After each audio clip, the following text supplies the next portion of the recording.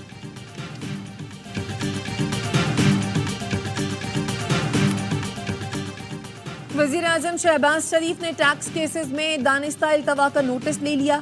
Chief commissioner ان land revenue اسلام آباد اور متعلقہ تمام افسران معطل، انکوائری کی ہدایت۔ شہباز شریف کا کہنا تھا، قومی خزانے کے سینکڑوں ارب قانونی تنازعات کا شکار ہیں، کوئی لاپرواہی قبول نہیں، محصولات میں اضافے کے لیے دن رات محنت کرنا ہوگی۔ شاید کچھ سیاستدان ہیں اور کوئی اداروں کے کچھ لوگ ہیں جو کردار ادا کرنا چاہ رہے ہیں۔ خان صاحب نے مکمل اس کی نفی کی ہے کہ نہ ہمارے پاس کوئی پیغام آیا ہے، نہ خان صاحب کے پاس کوئی پیغام گیا ہے، تو کوئی ایسی ہماری مذاکرات نہ ہونے جا رہی ہے۔ اگر مذاکرات کا کوئی پیغام آیا اور کوئی کرنے جا رہے تھے، ہم آپ کو اطلاع دیں گے۔ بانی پی ٹی آئی کے پاس کوئی پیغام نہیں آیا، مذاکرات کا کوئی پیغام آیا تو کھلے عام اطلاع دیں گے۔ Chairman P T I barrister Gohar کہتے ہیں عوام اپنے حقوق کے لیے آواز اٹھائیں۔ الیکشن کے نام پر ڈرامے کی مذمت کرتے ہیں۔ بشرا بی بی کی صحت اور سیکیورٹی کے ذمہ دار وہ لوگ ہیں جن کی کسٹڈی میں ہیں۔ رؤف حسن نے کہا بشرا بی بی کی زندگی سے متعلق صورتحال مزید خراب ہوتی جا رہی ہے۔ ریاست انسانی بنیاد پر معاملہ دیکھنے کے بجائے سیاسی بنیادوں پر فیصلے کر رہی ہے۔